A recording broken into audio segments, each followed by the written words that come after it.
All right, showtime again. Hello, Melissa. Welcome Hello. to the LinkedIn Live. Thank you. Thank you for having me. Hello. Yeah. How are you doing today? Great.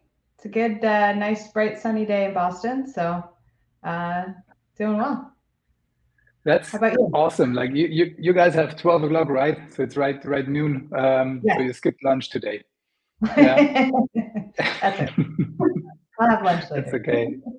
Yeah, perfect. Yeah, thank you for joining to the session. So it would be super interesting who's actually joining. Whether there is more people from the US, from Europe, wherever you're located. Just write down in the comments where you're from and maybe like what you do. It would be super interesting also for us to understand. Okay, like who's here? Is it more junior product managers? Is it senior people? So just write in the comments like who's here, who's joining, and from where you join. That's super interesting for us to understand. Melissa, tell me a little bit. Make short introduction. Tell the audience a little bit about you. What you do. Yeah, who you are. Yeah. I've been doing product management for about 20 years, working in companies of various stages and sizes and industries. And recently, in the past few years, I have transitioned from a practitioner into a product coach, which I'm enjoying very much. And as is the topic of this event, I've recently written a book co-authored with Bruce McCarthy, who also wrote a very good book called Product Roadmaps Relaunched. Our book is called Aligned, and it's about stakeholder management. Yeah, great. Of, for me at least, yeah, I had the pleasure to get in touch. Actually, Bruce was the first one we did LinkedIn Live like that, actually. Yeah, so tell him greetings.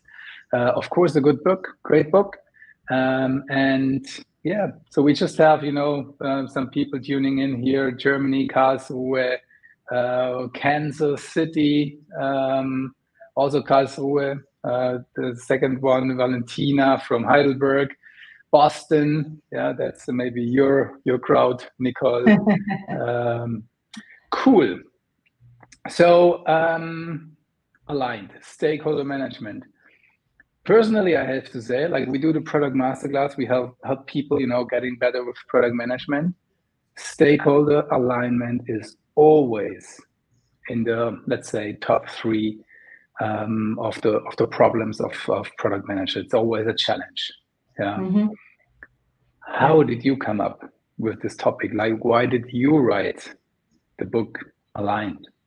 Well, I think it's what you just said.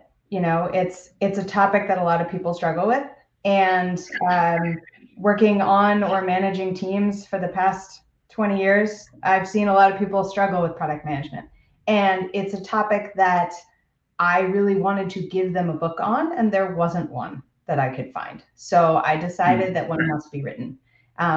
Originally, the idea for the book was on how to say no to stakeholders. But Bruce and I talked about it, and it's really more than that. You can't just say no in a vacuum. You have to understand how to build rapport with people, how to mm, really kind of build alignment in general. mm, mm. Yeah. Just checking the a little bit the comments here as well. Like there joined a couple of more people from Cologne, for example, and things like that. Yeah, stakeholder management. It's actually like for being one of the big topics, right? There is really little written about it, isn't it? Yeah, it's hard because just like product management was 20 years ago, the Mm, idea, the conception that people have is you have to learn it on the job.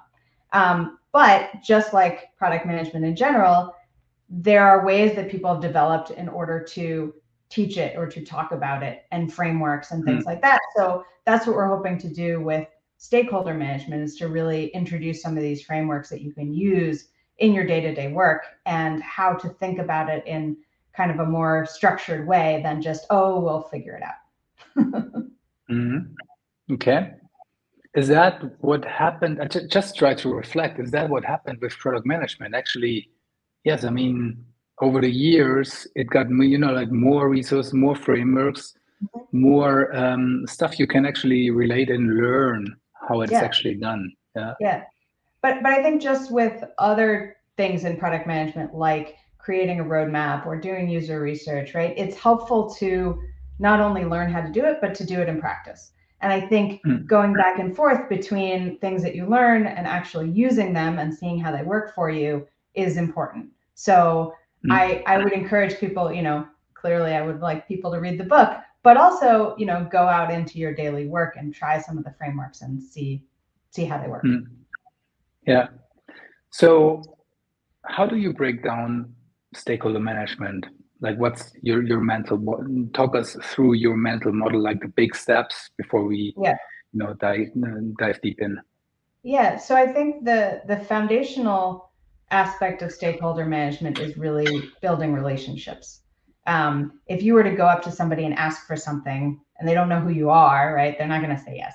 So really kind of building that rapport, building those relationships, building trust with people is first. But even before that, kind of understanding who those most critical people are at your company to build the relationships with.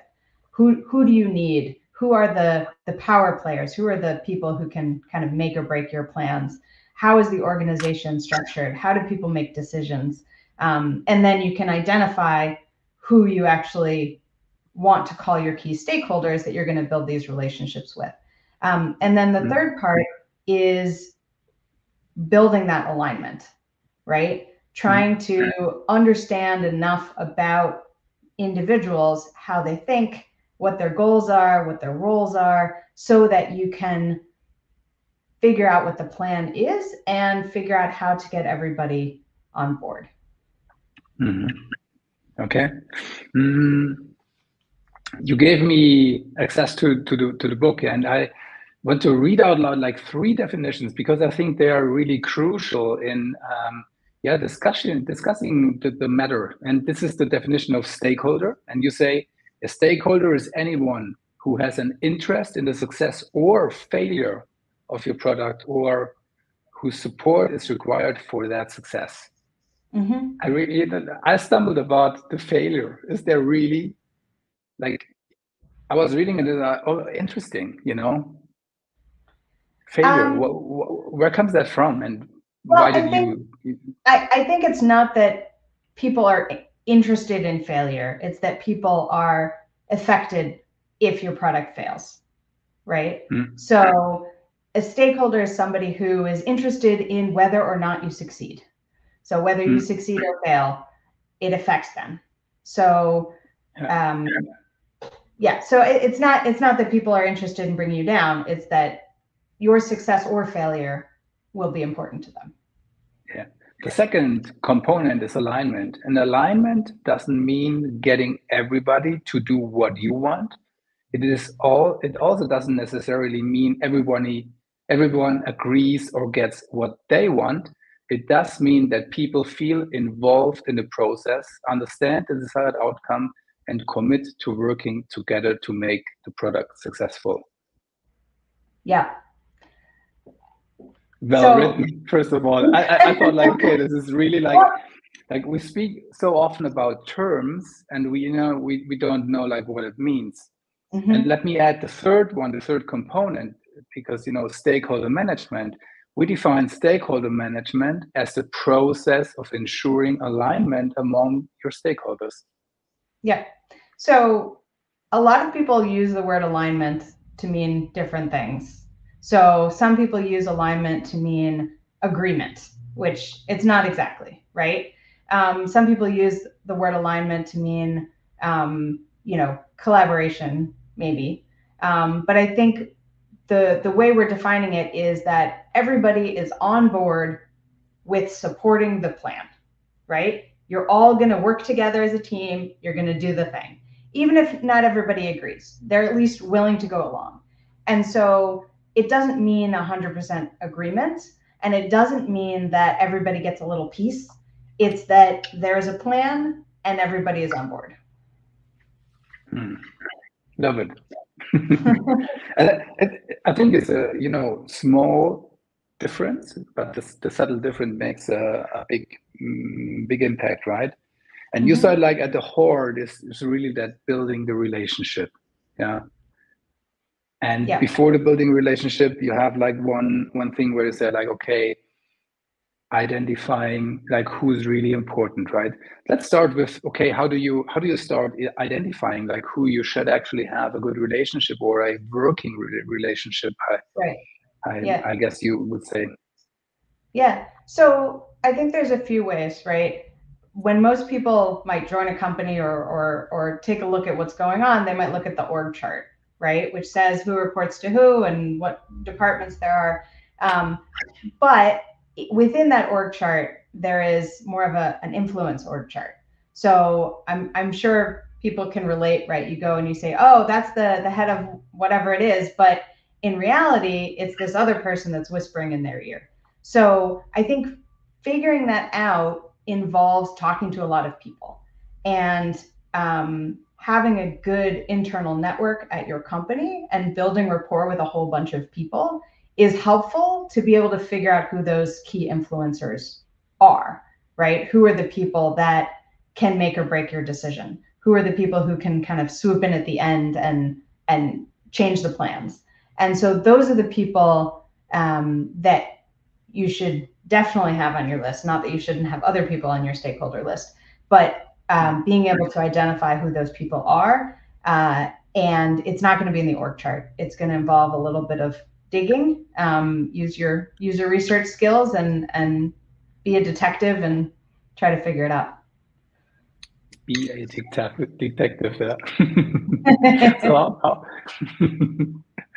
the Columbo question in research, that, like when you have a conversation or an interview, yeah, and then you leave the room and then you have like the last question, right? Yeah. I mean, there are some clues that you can find, right? Some power players, as we call them in the book, are based on department, right? We've all seen engineering-run companies or marketing-led companies or sales-led companies.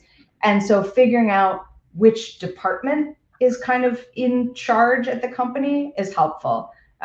Is everything in terms of revenue? Is everything in terms of what sales needs? Is everything in terms of what the latest and greatest technology is? You can use clues like that to figure out which departments may have more of a say than other departments and use that to focus your efforts. Yeah, but I guess these are the easy to find people, right? Where the org chart is supporting you. Tell me more about how do you find those people who are not, obviously the power players, like the hidden power players. Yeah. I mean, one of the ways is, when you talk with your stakeholders, who's always in the room? Is there somebody who's in the room who's not necessarily on the org chart? You're like, why are they here? They must be important, right? To find out more about that. And, I think that by figuring out who talks to whom in the company, right? Who goes and plays golf together or whatever it is, can help you figure out who might be like the CEO whisperer, right? Who is in the CEO's inner circle. That might help you figure out who might have influence that's not necessarily shown on the org chart.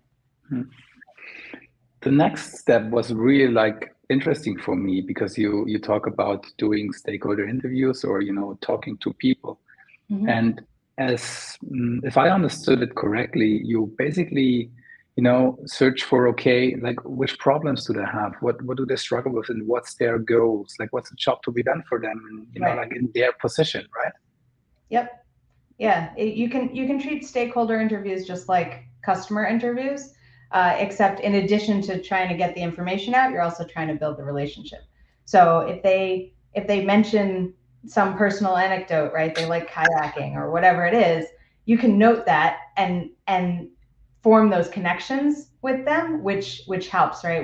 We've heard of affinity bias, which can be very bad because you might choose to work with people who are more similar to you. But you can use it to your advantage by building connections with a variety of different types of people and finding those things in common to build those relationships with, and also even creating new common experiences that you can connect on. Yeah. So that's basically the basis, the base work, right? Know their goals, know how they incentivized, right? Know what they actually want to achieve. Yeah. I really love, the page 14, where you actually, for the different departments, state, okay, what's their typical goals, right? Right. So marketing is conversion rate, sales, it's typically, sales numbers, of course. So if you cannot connect it to these, I guess you're not there yet and totally understand what they need, right? Yeah, exactly. I think even like when you're doing customer interviews, for example, you want to know about the industry that you're going into. You want to kind of get an idea about what their company is, things that you can easily find before you start talking to them, so it doesn't seem like you're talking a different language. So understanding typical metrics that different departments might use can be a good starting place for you to be able to connect with them and be able to figure out what their goals are and what their focus is. Yeah. So first you analyze your organization, see, okay, who's the power players? Then you talk to them and you engage with them, understand, okay, which direction do they go? Like, what do they actually want to, achieve? What's their problems and so on and so forth. And then, like that's then the core is actually, with alignment and building the relationship, right? Right. Yesterday I had a conversation with somebody who said, like, okay, I wonder how you actually can how you actually can write a book about that, because humans are so diverse, right? How can you master that? Yeah. I think one foundational aspect to building trust and building rapport is curiosity. And so I think everybody has the capability of being curious and just asking questions and getting to know people and assuming positive intent, right? To just say, hey, that person said something that just strikes me the wrong way. I wonder if there's something that I don't know. I wonder if there's something that would explain the seemingly irrational behavior. And I think assuming good intent, employing curiosity, employing empathy can help you build those relationships and build trust. Everybody is completely different, right? And I think that that's why you need to be curious, because people are not just like you. So it can be hard to form relationships with people who are very different than you if you don't look for those connections, if you don't ask those questions, if you don't really get to know the person. So, like coming into this call, I was directly, looking into the red car behind you, like if I would, want to establish a relationship with you, yeah, I would actually, ask first thing, like, oh, what's this car in your bag? Is that something, like starting these relationships, is that an example for that? Or is that someone else? Yeah, I mean, we might find that we have a common love of Legos. You never know. I think just, if you're all business all the time, it makes you less relatable, and it makes people less likely to kind of engage. So it's not like you have to tell everybody everything about yourself. It's not like you can't keep your personal life personal, but those little kind of glimpses into things that make you human are important in order to build trust. So, it's not like I have to be completely honest with you and tell you everything. It's like, yeah, I like Legos. You like Legos. Now we have a connection. Now we can, those kind of connections, and just that easing of tensions, because this is a real person I'm talking to, can help both build those direct relationships, and can also help in the work environment, right? If you have some sort of connection with somebody, if you've had these one-on-one conversations with them, if you have built this rapport, then kind of the business meetings become a little easier, because you're more willing to give them the benefit of the doubt. You understand where they're coming from. You've already spoken about whatever the topic is. And so that makes kind of everything a little easier. Yeah. Just had like a couple of weeks ago, I spoke to Marty Kagan, and that was about transformation. I thought, okay, like I asked him how you can actually change people if they're on the same level or, even above you. And he said, like, win the hearts and minds. of your peers. Is that the same direction? Can you relate to that, or is that something totally different? Yeah, I think that's right. There is a certain amount of influence that you need to have in order to get alignment, but it's not kind of a binary kind of relationship, right? It's like, oh, I want you to do this thing, do this thing. It's how do you work together to agree that this is the right thing to do? You know, how do you take into consideration what the other person needs and what their goals are in order to come up with a plan? And then how do you speak to that plan in terms of what they're focused on? You know, we talked about different metrics for different departments. You might speak about something differently if you're talking to sales, right? You say, oh, you know, we have this research that people really want this. I think it's going to be easy for you to sell, versus engineering, which is like, you know, this is really going to be really easy to support. You know, the infrastructure is going to be straightforward. So I think even getting alignment with people does require kind of getting, you know, their hearts and minds based on who they are, based on how they communicate. And I think that managing stakeholders isn't that different from managing employees either, because you have to learn to adjust your communication style for different people's needs, and that's very similar. Yeah. But you know, when you're a manager and you have employees, you're communicating, you know, hierarchy down. You know, I know that a lot of, you know, product managers struggle with, you know, communicating up. Mm-hmm. Do you have any tips? Like, what's the best practice for that? Yeah. So it is difficult because a lot of your stakeholders might outrank you at your own company, and you still have to work with them. And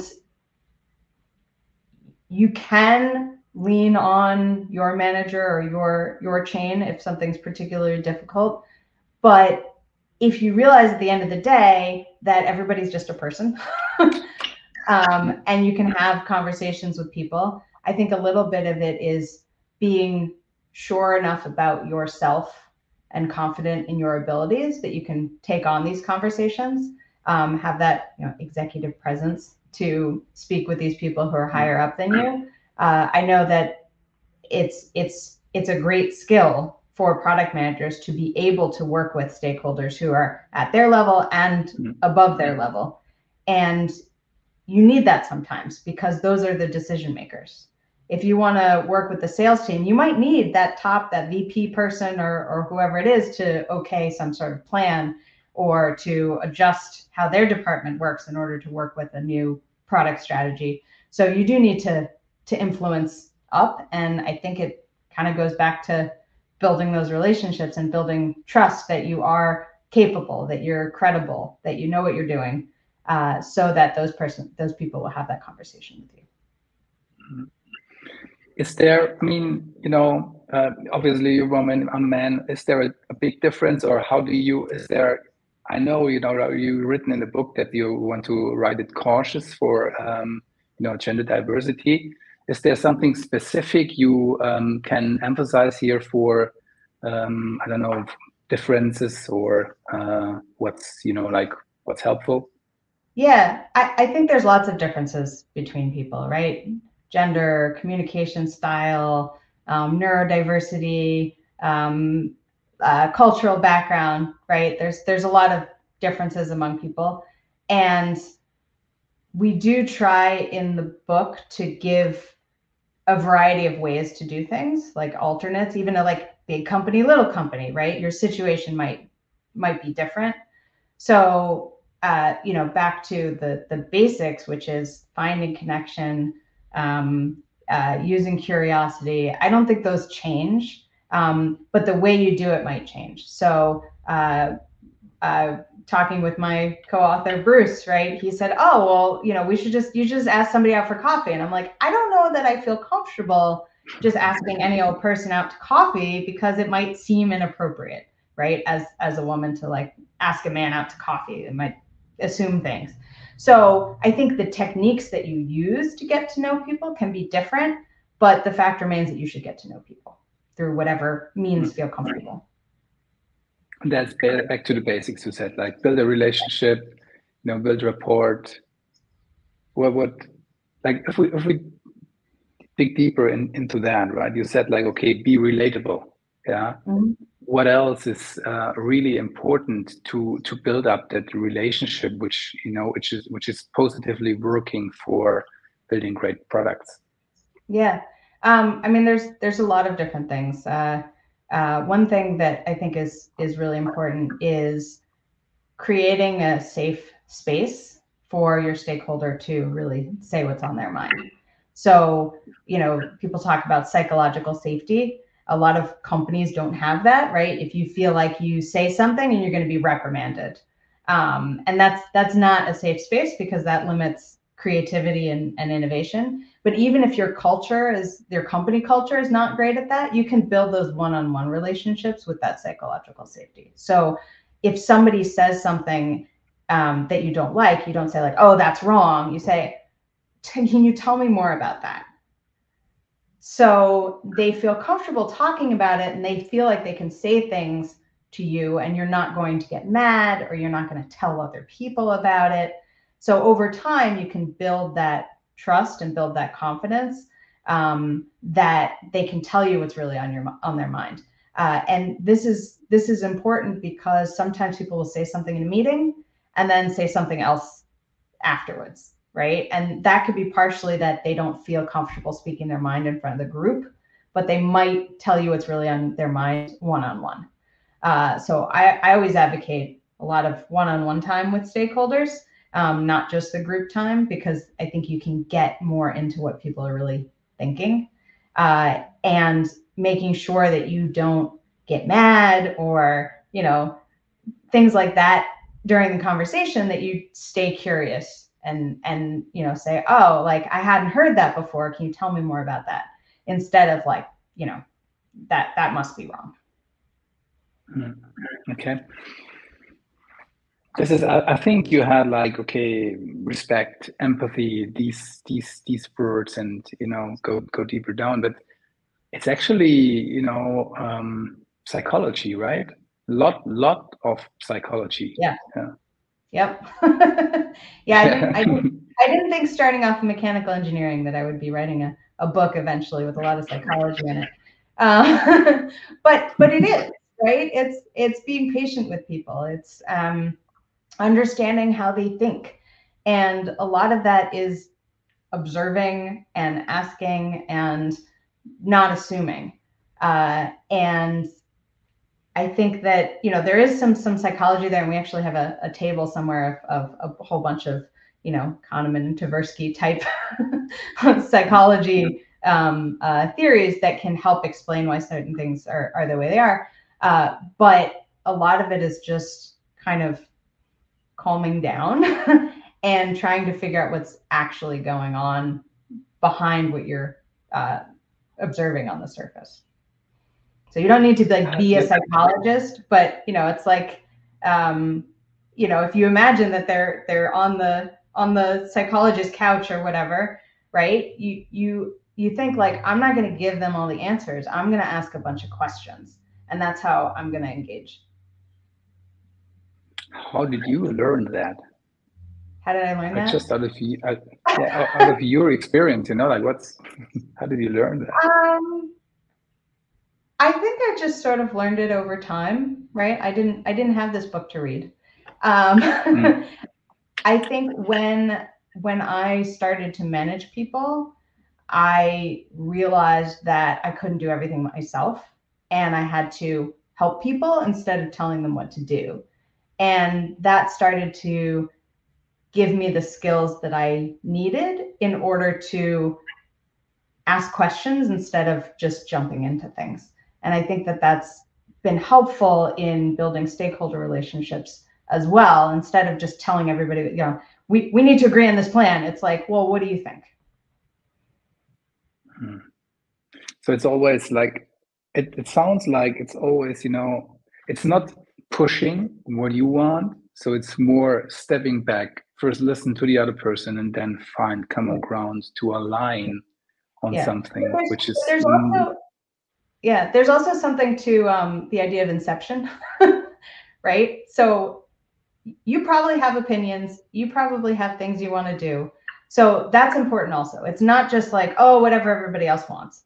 It's more helping people come to these conclusions in their own way, at their own pace, based on what their background is, based on what their goals are. But you can still be pushing a particular agenda. You can still be pushing for a particular product strategy or something like that. The old idea of, you know, make them think it was their idea, I think is good advice. You know, like, let's talk about this together. I know what's going to come out of this conversation, but we need to go through the process so that you're comfortable, so you feel involved. Feeling involved, make them feel part of the idea of whatever the outcome. Yeah. And then it's not just your idea, it's our idea. Yeah, so much human, you know, stuff in there, in alignment, and it's actually, you know, really the biggest chunk of alignment is relationship building, right? Mm-hmm. I think so. And that's a lot of human stuff. And you broke it down, actually. Building relationship is rapport and trust. Let's speak about the components of trust, which you have in your book. You know, like what's important to mention here to build trust. Mm-hmm. Yeah. So the components of I'm like literally looking at the book because my you know, like I really liked, for example, you spoke a lot about relationship and about like this is no, not relationship, ownership. Sorry. Mm-hmm. And this is something, you know, we hear all the time from the management, actually. Now, so if you're a product manager out there and you listen to that, like, one advice would be just, you know, take ownership and you know, care about things, because that gives the other side a feeling of, okay, somebody, you know, is caring, and that's also human. Yeah, and that's like you build it in this concept of, okay, you know, you build a relationship and then you need to somehow feed it with trust or something like that. That's how I would interpret it. Yeah. Is that right? Yeah. I think, you know, you talked about ownership. I think that's really important. And it's not just about doing the tasks that are assigned to you, right? It's about thinking outside and figuring out, okay, what else do I need to know? What else do I need to do?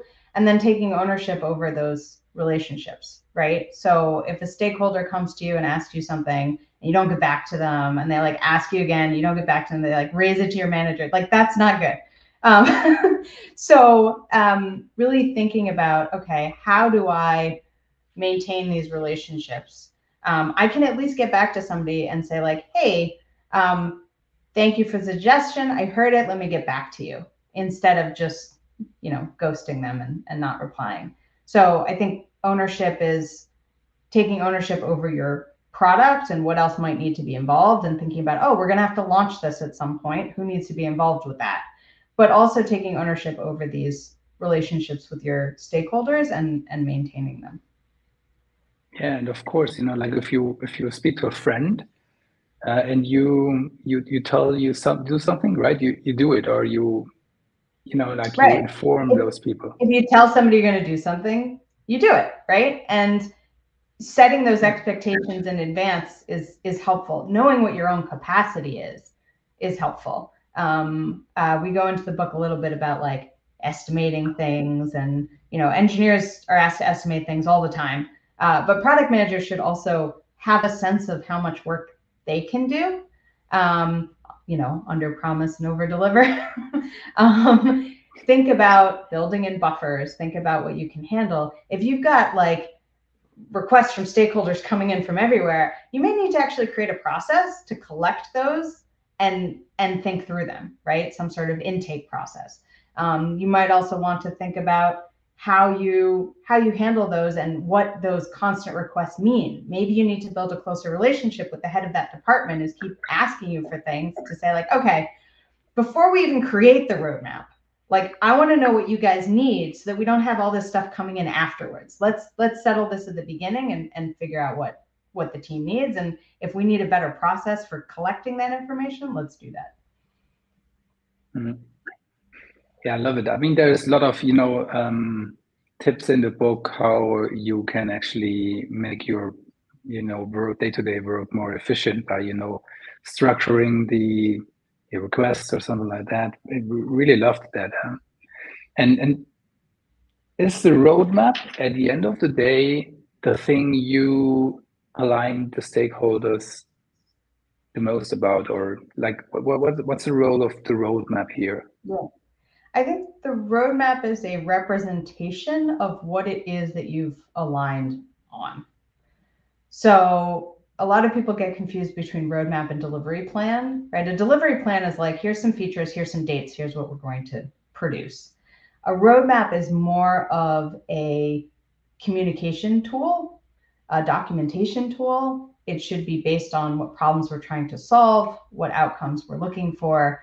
And I think that can represent the things that you've aligned with your stakeholders on, right? You have your vision, you have your objectives or OKRs, you have the problems you're trying to solve for people, you may have the value that you're looking to get out of solving that problem. And those are the kinds of things that you align on, and those are the kinds of things that you represent in the roadmap. So is that the central tool? Do you use that for the alignment process? I mean, do you use like half-baked roadmap and, discuss it with just, like to have something to discuss, or how do you use or utilize the roadmap? Well, I think there's a roadmap, but there's also like OKRs, right? That's a representation of what you've aligned on. These are the goals we're going after. There's also decisions, right? You can document individual decisions and say, hey, we've met a few times. Here's what we've decided in the end, and this is what we're going to do going forward. And you document that decision. So I think the roadmap is one of the tools to represent what you've aligned on, but there are also some others. And you can start the alignment process. You should start the alignment process potentially before you have a roadmap. I know if you're in an existing company doing an existing thing, there is a roadmap that just kind of continues. But it's something where if you're struggling with stakeholder management, if you're going into a new company, you can kind of restart the process and take a fresh look at it. And I think that a lot of times, people will have a roadmap and everybody's like, I don't understand, or like, this isn't what we're doing, or we never meet our deadlines. So you can say, okay, let's take a step back. Let's figure out what it is that we really want to do. Let's align on our goals. Let's align on the problems that we're trying to solve for people. And let's write that down so that it's clear, so that we make sure we're building the right things. So that's basically, backdoor, you create a little bit the strategy, or, like influence the strategy with that as well? Yeah, I mean, I think that the strategy is all tied in with that. Yeah. The strategy is how we're going to achieve our goals, right? So if you have objectives and key results, then you say, okay, well, we think that solving these customer problems or these business problems are going to achieve those results for us. So our strategy is that we're going to achieve those results by solving these problems.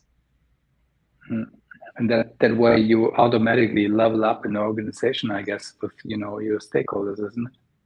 Yeah, I mean, bringing the roadmap up to a slightly higher level and making sure that it relates to the business goals will allow you to have that higher level conversation with those stakeholders, instead of being thought of just as somebody who helps the engineers execute on stuff. Interesting. So basically that's then, like roadmap is one of the output, or, what decision or documentation of, like what's the strategy or something like that. Tell me, what do you do when it gets hard? So if you like, alignment, it sounds always good, but like if you really have like different pictures of the future, right, when you can't find alignment that easy. Yeah.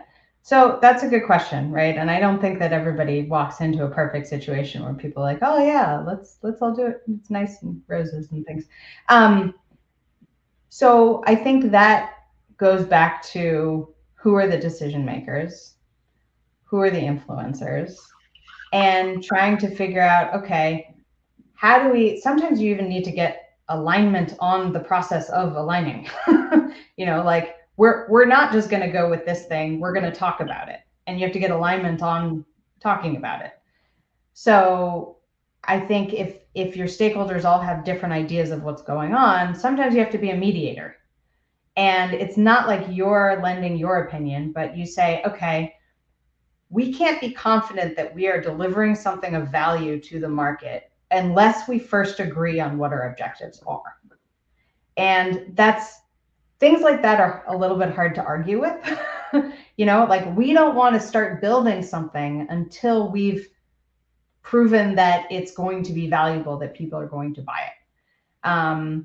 Until we've shown that there's a value on the market to doing this, it would be a waste of money to do it. So we need to sort of go back to basics and make sure that we're all agreed on the outcomes we're trying to get to. And I think if you get in a room with a bunch of people and they're like, oh, we don't agree, I think people see that as a problem, that maybe they haven't talked about it before, or maybe they thought they agreed, but they're actually talking about two different things that they didn't realize it.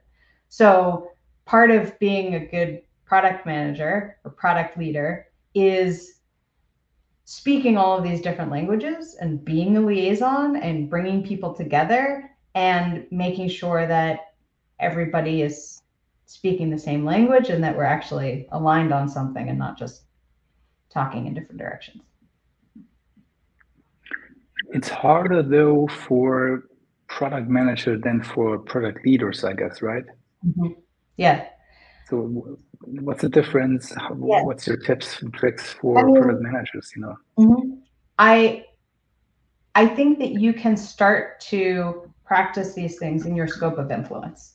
So maybe you're an individual contributor, junior product manager, and you're working with an engineering lead who's really difficult to get along with. How do you build a better relationship with them? How do you get some trust? How do you align on a process that you're going to use? How do you define your roles and responsibilities?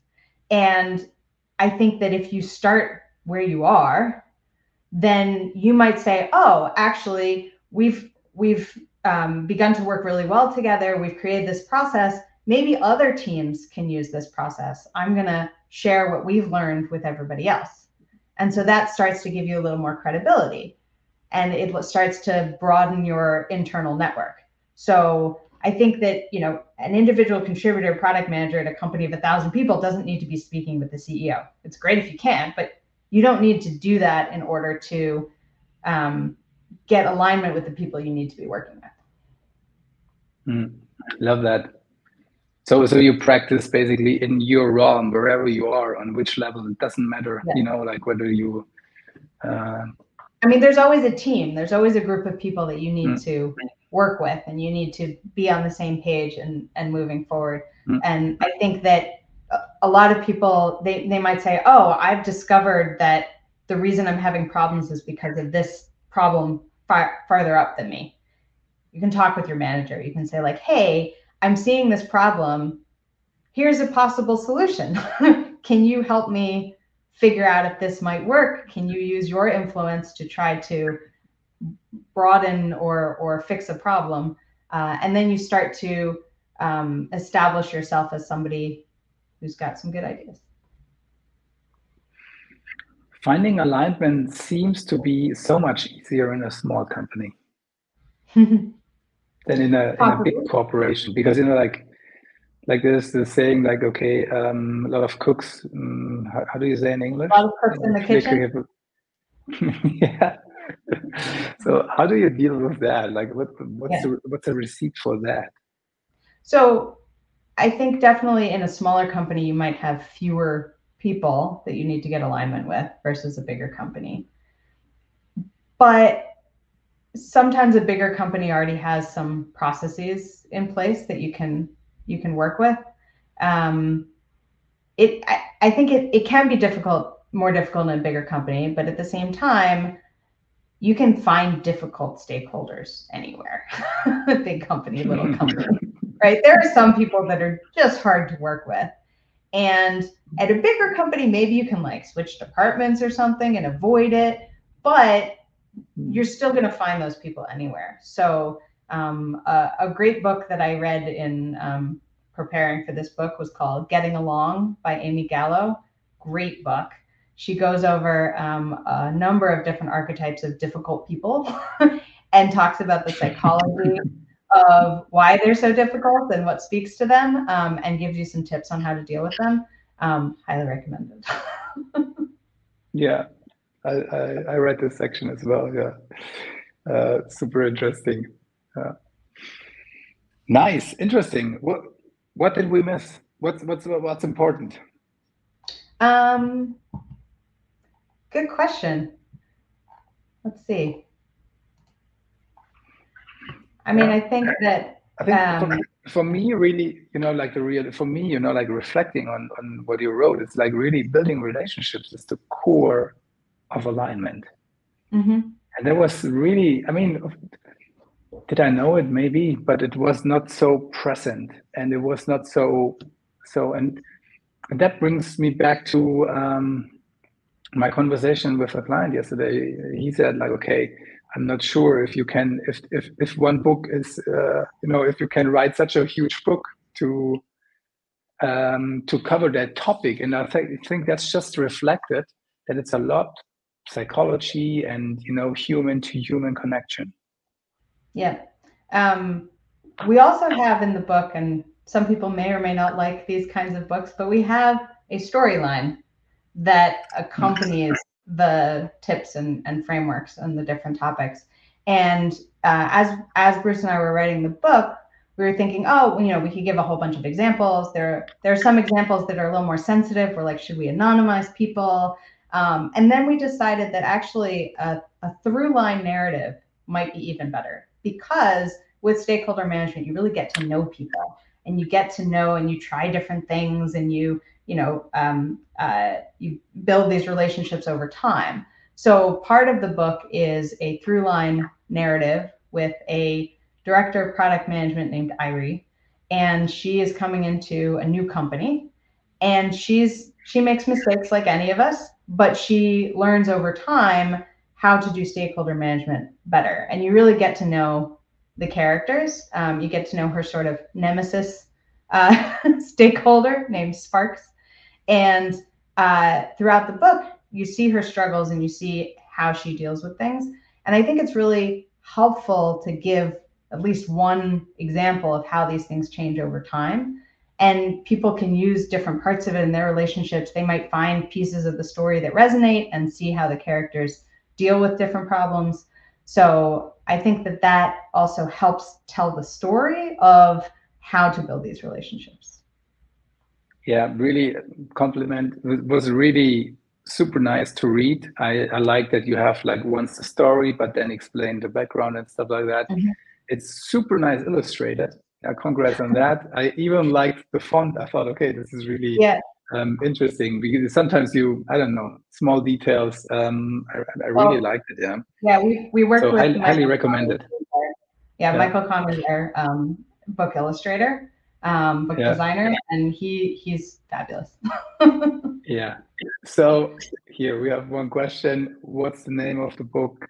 I think it was the Amy Gallo book. It's called Getting Along, How to Work with Anyone, Even Difficult People. But I thought it's about your book. Like, what is your book called? And where can we get the information about that? Well, you can find our book called Aligned on Amazon. It's coming out in about a month, but you can pre-order it anytime you want. It's up there. Yeah, it's highly really recommended. I could have a sneak preview. So I would love to open it up for some questions. Yeah, maybe somebody has questions. The LinkedIn Live is a little bit lagging here, so it gives me a minute and a half to tell us, talk a bit about other things. We have something coming up in, let's see, 2 weeks. Yeah, it's another LinkedIn Live with Joaquim Torres. He works for Gympass and Lopez, and He is speaking about product cultures, so it goes a little bit in the same directions. He worked for Gympass, which is also one of the case studies in Marty's latest book. Yeah, so this will be super interesting as well. And of course, there's something we always want to get out the word. It's the Just Product Conference, which we have on 11th of October in Munich. We already have some speakers, not so much yet, but there is more speakers coming up. The day before we have workshops, and it's super affordable. $299 will go up the price in about a month. We had last year amazing speakers like Marty Kagan, Justina, Anya, Pavel. Yeah, awesome speakers last year. And yeah, great venue. If you are around, come and join us in Munich. It will be a lot of fun. It was a lot of fun last year. So let me see if we have questions here. Actually, not so much questions here. What would be a better process for information collection? That's one of the shortcuts we talked earlier.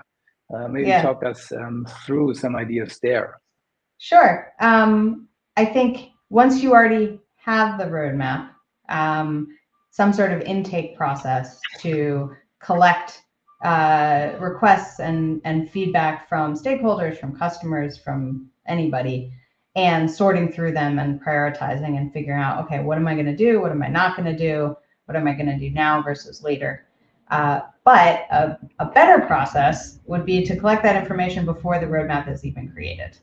So like I talked about before, maintaining those one-on-one relationships with key stakeholders, hosting a kickoff meeting, say, hey, we're about to start the process of creating the roadmap.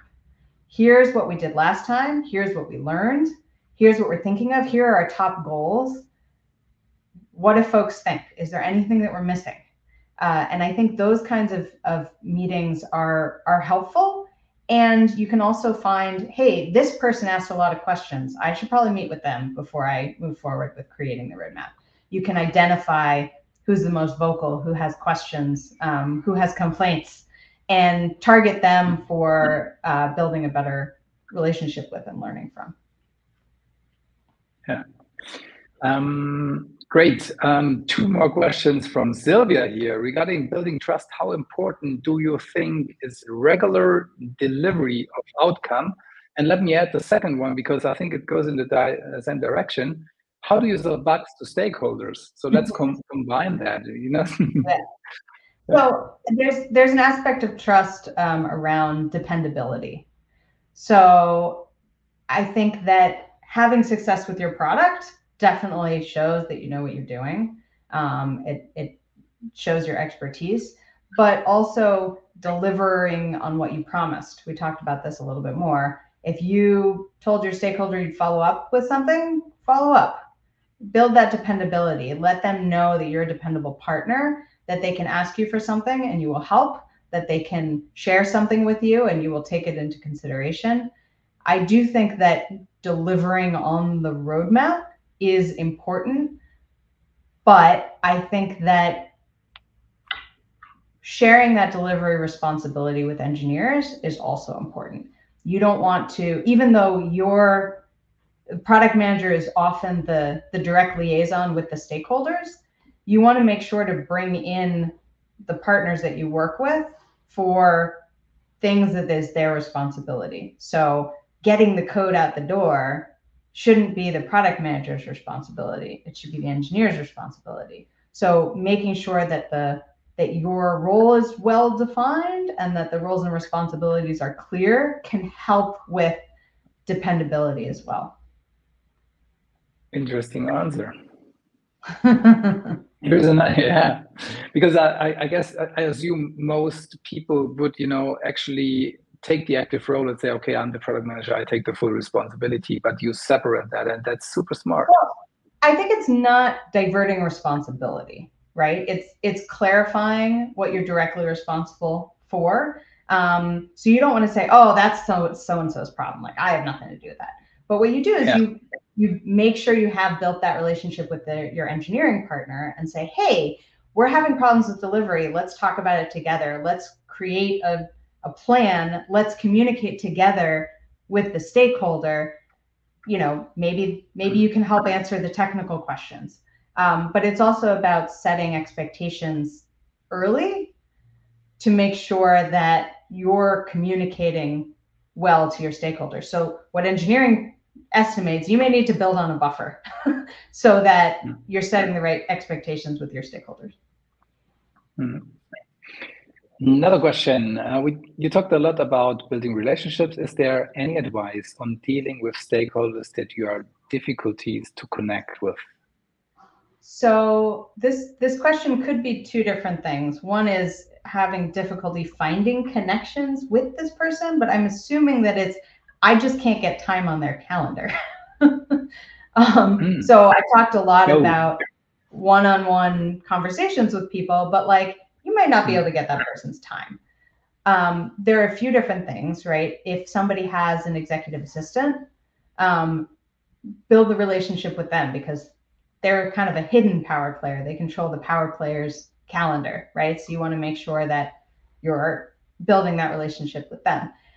We also talk about a concept in the book called the unmeeting, which is a variety of different ways that you can run into the person, right? So if you're in an office, which a lot of us aren't anymore, right? If you understand what their schedule is like, you can kind of run into them or meet them early in the morning before they start their day, and just have a quick conversation. Maybe it's in the elevator, right? And then something quick, and you say, hey, I'd love to talk to you more about this. Can I set up time with you? And then it's more of a warm introduction, and they say, okay, sure, send me an invite, and then they might actually accept it. Or sure, work with my admin or my EA and set up time, tell them I said it was okay. So I think there's different ways to kind of get in on somebody's radar. You can also, if you're a big company, you start with somebody a little lower on the totem pole than them, who might have some more time and might be an influencer up. Yeah, so you hack the system a little bit, trick the system, see yeah, whatever you can get, right? We're all playing a game. You got to know how to play the game, right? Yeah, so be creative, right? So it's the same like Airbnb when they made the cereals, right? So they just hack the system. Like it's my goal. Like how can I make it happen somehow, right? What is the answer to the other side of the question? Like if you really have difficulties to connect with the person, so you get plenty of time, but you just can't build that relationship. Somehow it doesn't work, right? Yeah. Sometimes you can get an opportunity to be on a business trip with somebody and have like a business dinner with a group of people, or you can, sit at their table at lunch, and if you're in the office, or try to find opportunities to kind of connect and have things in common. But I think sort of revealing little pieces of yourself over time can help them put down their guard as well. So you don't have to like tell all expose, but just a little something like, oh, last weekend I went hiking. Great. Like it just makes you a little more relatable, and then they can relax a little and maybe share something about themselves too. All right. It's almost over 1 hour. I just saw Sebastian also posted the link of the book on Amazon in the comments, so feel free to click there. Tell us a little bit about the schedule. When do you release it? And also like how can people connect, like if they have questions independent from the book and want to approach you? Yeah, so we're going through a final proofreading now. It should be available in about a month, end of June, beginning of July. Pre-orders will ship when it's ready. We're also going to be doing kind of a little speaking tour, trying to set those things up now. And you can always ping me on LinkedIn if you have any questions, if you want to connect. So. Yeah, perfect. We also have a website which isn't quite up yet, so I won't say the URL, but to embarrass myself, but there's a website that we list in the book, which I will share on LinkedIn when it's kind of up and running for downloadable content and things like that. Let's make it easy. Just follow Melissa on LinkedIn and you will get all information about the book release. Well, congratulations. I mean, thank you. I saw it and really great. It was fun to read through, and it certainly helped me, structure the thinking about stakeholder management and what's important. Super nice. Yeah. Great. And of course, thank you to spending the time with us, answering all these questions and give us so much information here on LinkedIn for free, and spend your time, your energy. Thanks a lot. Thank you. Well, the last words is always the guest. If you forget something, if you want to bring out a message to the people listening. Yeah, I mean, hopefully people will find what I said interesting and will be interested in reading the book. I also do product coaching with productculture.com. If you're struggling with stakeholder management or other product management issues, please reach out. All right, perfect. Melissa, thank you very much. And thanks for being here. Bye-bye. Ciao, ciao, everybody.